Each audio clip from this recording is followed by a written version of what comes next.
भुक्कड़ सास। शर्मिला टेबल पर पसरी हुई खा रही होती है, तभी उसका पति सरजू आकर कहता है, हे भगवान, कैसी भुक्कड़ लुगाई पल्ले पड़ी है जिसके लिए सिर्फ उसका पेट ही पहाड़ रहता है। तो क्या मैं आप दोनों की जैसी भूखे पेट ही चल पड़ूं?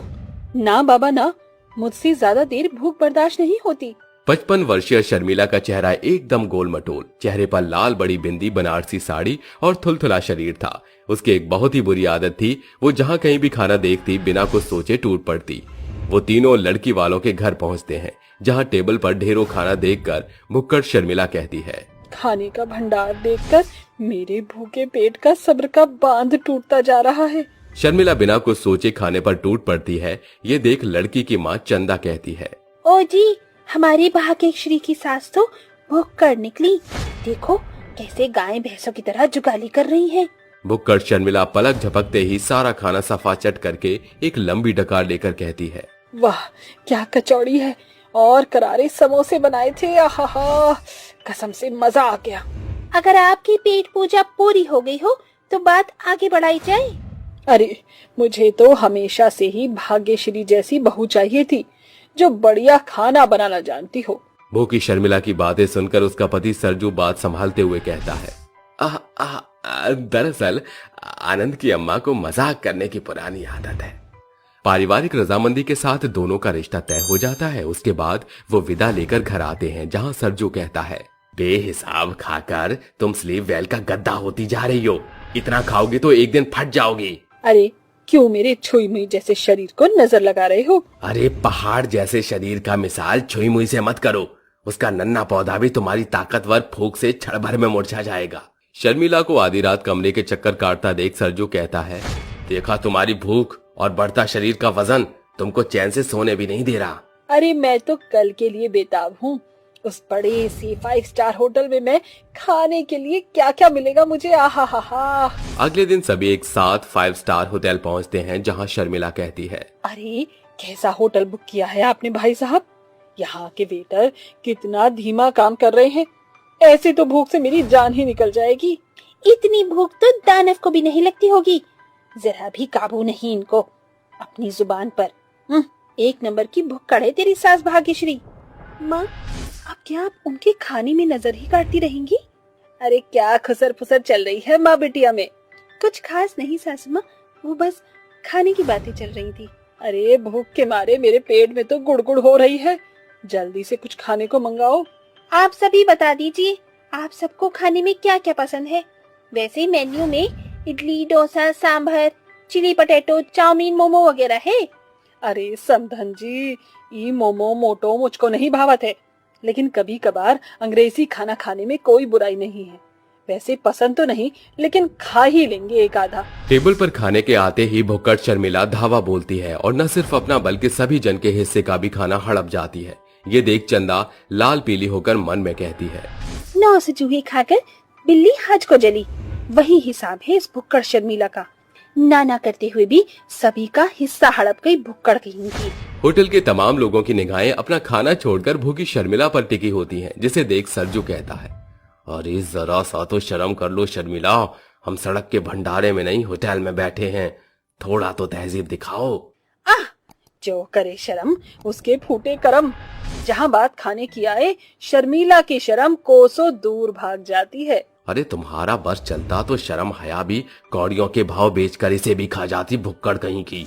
कुछ दिनों के अंतराल के बाद भाग्यश्री बहू बनकर ससुराल आती है, जहाँ सवेरे शर्मिला एक लंबा चौड़ा लिस्ट अपनी बहू को थमाते हुए कहती है, बहू आज तेरी चूल्हा चढ़ाई की रस्म है। इसमें सब कुछ मेरे पसंद का खाना लिखा हुआ है। भंडारा आलू, वेज बिरयानी, शाही पनीर, आलू मेथी, पूरी, खीर, दाल मखनी, कचौड़ियाँ, समोसे, कोफ्ता, पुलाव, पकौड़े। अरे इन्हें पढ़ने में वक्त जाया करने से अच्छा खाना बनाना शुरू कर दे। शर्मिला के जाते ही भाग्यश्री खुद से कहती है, ऐसा लग रहा है जैसे मैं रसोई घर में नहीं 5 सितारा होटल में बावर्ची खाने में खड़ी हूँ। भाग्यश्री को खाना बनाते सुबह से रात हो जाती है और उसका पति खिड़की से झांक कर कहता है, अरे भाग्यश्री और कितना टाइम लगेगा तुम्हें? आनंद गुस्से से तिल मिलाकर पांव पटकता हुआ अपने कमरे में जाकर कहता है, कितने अरमान से इन फूलों की सेज को सजाया था, लेकिन माँ की भूख ने बीच में कांटा बनकर मेरे अरमानों का बेरहमी से कत्ल कर डाला। शर्मिला को खाता देख सरजू एक बार फिर कहता है, तुम्हारा पेट है कि जानवर की नाद, कैसी भुक्कड़ सास हो। बहू को बावर्ची बनाकर किचन में धकेल दिया, पूरा दिन जानवरों की तरह जुगाली करके तुम्हारा मुंह नहीं थकता क्या? तुम क्यों बिना मतलब हम सास बहू के बीच में आ रहे हो? खाने दो मुझे। बेहिसाब खाने के कारण उसको अगली सुबह शर्मिला को लूज मोशन की परेशानी होने पर भाग्यश्री कहती है, माँ जी आप ठीक तो हैं? अरे बहू, अगर मैं ठीक होती तो सवेरे से गुस्सल खाने में ही थोड़ी घर बसाकर बैठी होती। बहू अपनी बिगड़ी सेहत की कसूरवार तेरी भुक्कड़ सास खुद है। जहाँ कढ़ाई पनीर देखती नहीं कि उसमें कूद पड़ती है। ये लीजिए माँ जी, नींबू पानी पीजिए। बहू की देखरेख के कारण शर्मिला दोबारा ठीक हो जाती है, पर उसकी ज्यादा खाने की आदतों में कोई सुधार नहीं आता। एक रोज उसकी पड़ोसन उसके घर आकर कहती है, शर्मिला, न्योता लाई हूँ, आज मेरी बेटी की शादी है, हम जरूर आएंगे।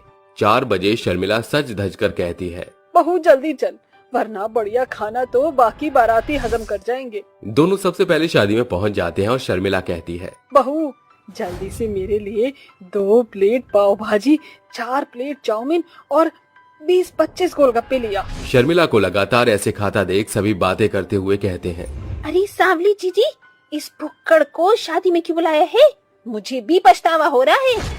मेरी बेटी की शादी में ये कंजूस मक्खी जूस 21 रुपए का लिफाफा लेकर आई थी और आधी बारातियों का खाना पीना अकेले ही पचा गई थी।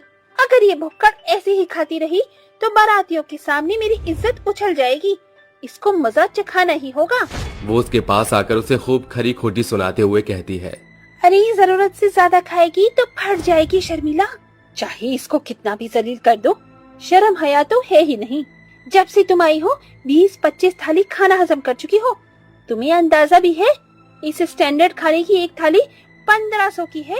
ज्यादा खाने के कारण शर्मिला को बहुत शर्मिंदा होना पड़ता है। तभी उसकी बहू कहती है, बताइए सांवरी आंटी, कितने पैसे चुकाने हैं? मुझे अपनी सासू माँ की भूख की। अरे जिसे जितनी भूख होगी वो उतना ही खाएगा ना। खबरदार जो फिर कभी मेरी सास को भुक्कड़ कहा तो समझिए आप। बहू मुझे माफ कर दे, इतने दिनों तक तुझे मैंने कितना परेशान किया, फिर भी तूने उफ तक नहीं की। अब से मैं अपने खाने पर बहुत कंट्रोल करूंगी, पक्का। ऐसा मत कहिए माँ जी, एक बहू का फर्ज ही होता है अपनी सास की सेवा करना, उनका मनपसंद खाना बनाना।